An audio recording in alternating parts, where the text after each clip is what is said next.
Okay, guys, welcome to Section 7 for our digital marketer training program. And so in Section 7, we're going to be discussing applying website analytics to your digital marketing strategies, okay? So let me ask this question. What is your emotional reaction when you hear the word data or whatever you want to pronounce it, right? Is it stress? Is it fear? Is it frustration?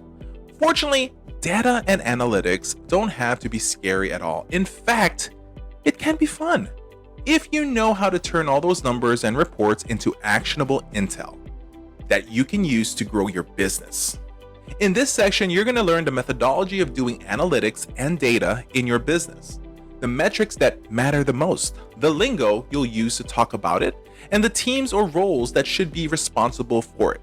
But first, let's talk about why data and analytics are so important to a successful business. So why does data matter, really? Now, data comes into two flavors: not enough data or too much data. The challenge most people struggle with is how to turn numbers into meaningful decisions. Static numbers in and of themselves are meaningless. So why would you want to do analytics? To understand the answer, let's review some examples.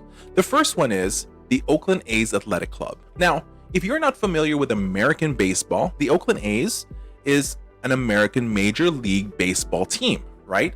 And what happened was there was a guy named Billy Beane. I'm sorry, I made a mistake there. Billy Beane. I'm thinking Michael Jackson for some reason, but it was Billy Beane who took over as the general manager of the Oakland A's, and this happened around the late 90s, around 1997 to be exact. There, he applied what they call statistical analysis, also known as sabermetrics, and he did that to players. And what happened was he radically changed the way that they acquired players. And the truth is, they actually made a movie about this called Moneyball that starred Brad Pitt and Jonah Hill, and you should actually watch this movie. It's a pretty good Brad Pitt movie, even if you're not going to be a fan of his, right?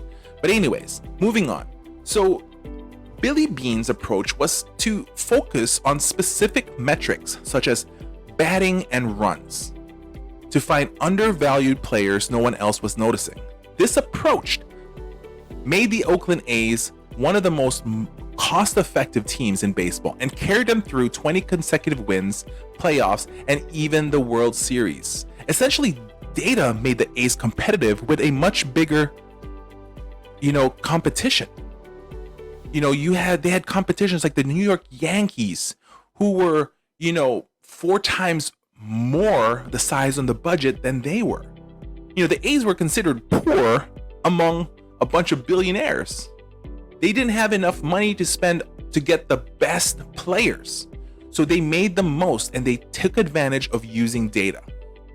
Another company that used this was Netflix. So if by now you don't have a Netflix account, you're probably still hiding under the rock. Okay, so anyways, so Netflix in the beginning, their core belief is that customization wins customers' loyalty. A belief that puts data at the center of their corporate strategy. When they were still a DVD rental company, Netflix invested heavily in what they call data mining technology to develop a movie recommendation algorithm. It leads the way in using data to provide great customer experience, and it worked. Recommendations drove 50% of their traffic.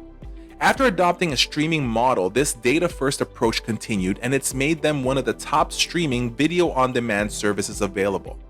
I mean, if you have Netflix and you watched a particular movie or a TV show series, do you see that one thing in your feed that says recommended shows or recommended movies? Or there's gonna be that one feed that says, since you watched this, you should like this. So that's them using algorithms to provide a better customization for you. Another company is Amazon. So if you've ever purchased anything from Amazon, if you're a member with Amazon through Amazon Prime, for example, when you add to cart a certain object, a certain product that you wanted to purchase, in the bottom before you click purchase, it's going to say people who bought this also looked at these. Or if you're looking at this, check out the other comparable products to that. So these are ways that companies are using data to be able to create profits and success for their companies. So this is why it's such an important thing. Now, to master analytics and data, you need to master 3 guiding principles. Number 1 is give data a job, and this is the foundation of data analysis, and every piece of data you gather should help you answer questions and make smart decisions. Number 2 is use hypothesis testing to convert questions into strategies. This is what makes data meaningful, okay? It makes it meaningful. It's a process of transforming raw data into business decisions. And the third one is apply context to account for the unmeasurable. Some things are just hard to measure. And for those situations, you need to contextualize the data. Analytics and data shouldn't be stressful at all, but it's easy to feel that way. I completely understand when there are so many sources to draw from, each formatting the data differently, sometimes even giving different numbers for the same metrics. So where do you put your attention? How do you compare the data from different sources? To start, give your data a job. So that's principle number 1, give your data a job. One of the easiest ways to understand data is to think of the marketing funnel. This is a foundational concept that makes it easy to visualize customer acquisition into marketing. Your brand marketing creates awareness and attracts new visitors to your website, to your services, to your products. Some of these new leads will be interested enough to evaluate your business and your products, and a percentage of them will go on to become customers. So for sales, that's a good model, but we need to tweak the funnel to work as well for analytics and data. This model is a funnel metrics flowchart that not only maps the stages of a customer's journey, but it also lists the metrics that should be measured at each stage. So with the approach I'm going to share with you, we use the same 3 phases of the funnel, but rename them like this. So let's say, for example, the top of the funnel, right? It's the awareness phase. Number 2 is the middle of the funnel, which is the evaluation phase. And the third, the bottom of the funnel, is the conversion phase. Now, we don't want to stop there, okay? We also need to measure what happens after someone becomes a customer, after they purchase something. So we add one more stage, and that's the post-conversion phase, which focuses on how customers can be turned into repeat customers, lifetime subscribers, and advocates for your business. This is how you give your data a job. You don't look at all your data at once. You assign different metrics to each stage of the funnel. Rather than measuring your business's health only by its bottom line numbers, you measure its health at every phase, identifying leaks in your funnel, finding strategic ways to plug them up, and making it easier to convert. To begin, let's identify the funnel metrics you need for each stage of your customer journey. So let's first talk about the top of the funnel. What is your ultimate goal for this stage? Well, it's getting new visitors. It's getting people who don't know you to begin to know you. The key question when choosing metrics for this stage is this: does this metric give me insights into brand new visitors? Direct new visitors is the number of people who are typing your website URL directly into the search engine or to Google. It can measure the effectiveness of online and offline advertising. Now, if you've been running awareness ads, you should see spikes from people trying to learn more about you, right? If you have billboards that include your URL, you should see a spike in the geo area surrounding the billboard as they visit your site.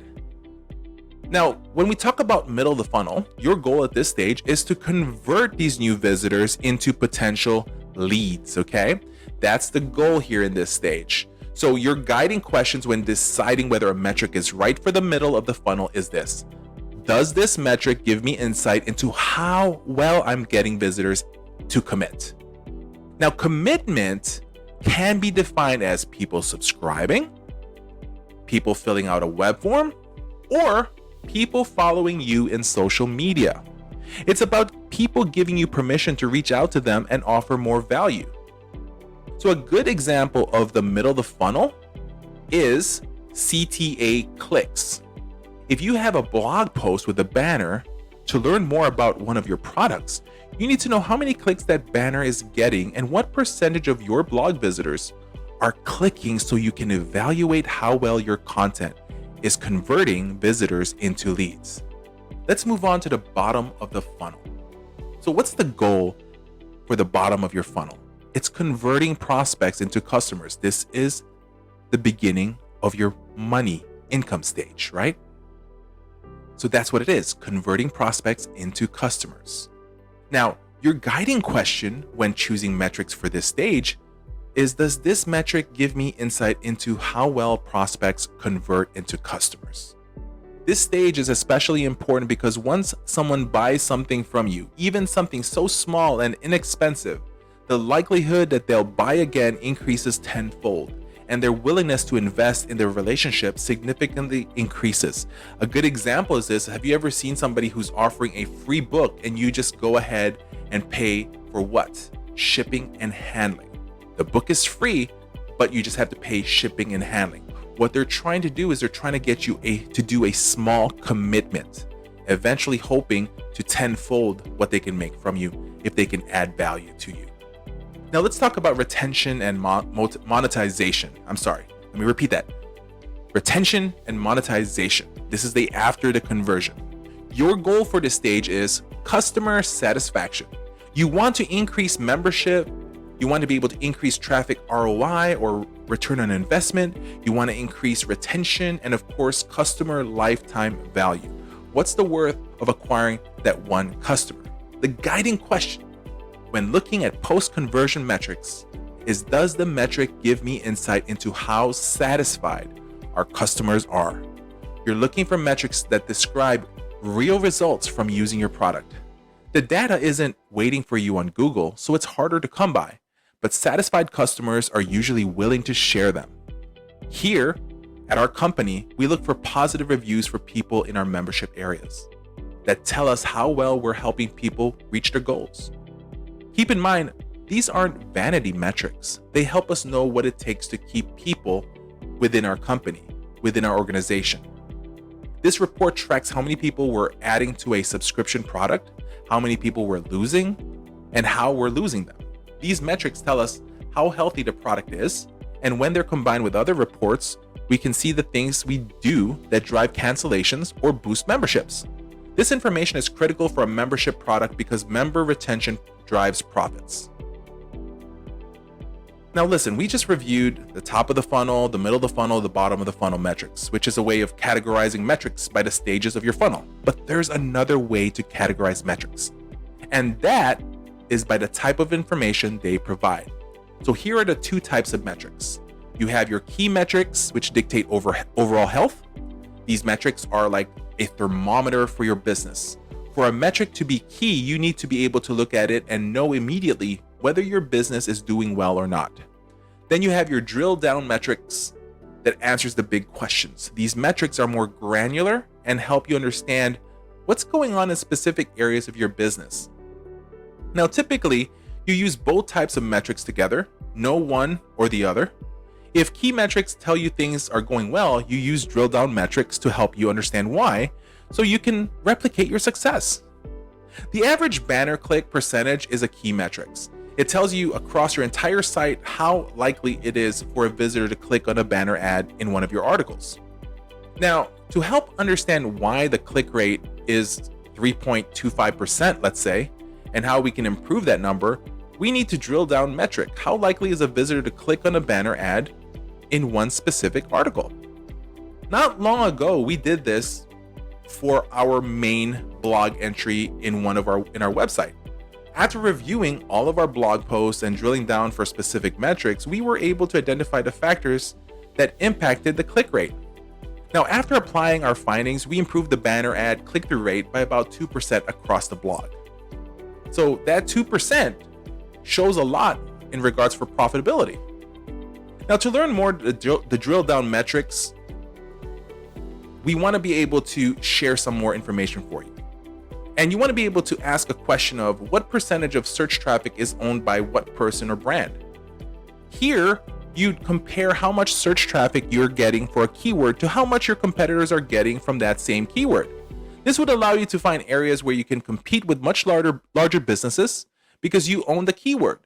Alternatively, it will tell you which keywords you need to put some work into. Let's talk about how to improve e-commerce, right? You want to know where the bulk of the revenue from your average order value is coming from? This could reveal that you need to move things around in your sales funnel, or that you need to push one promotion over another because its average order value is much higher.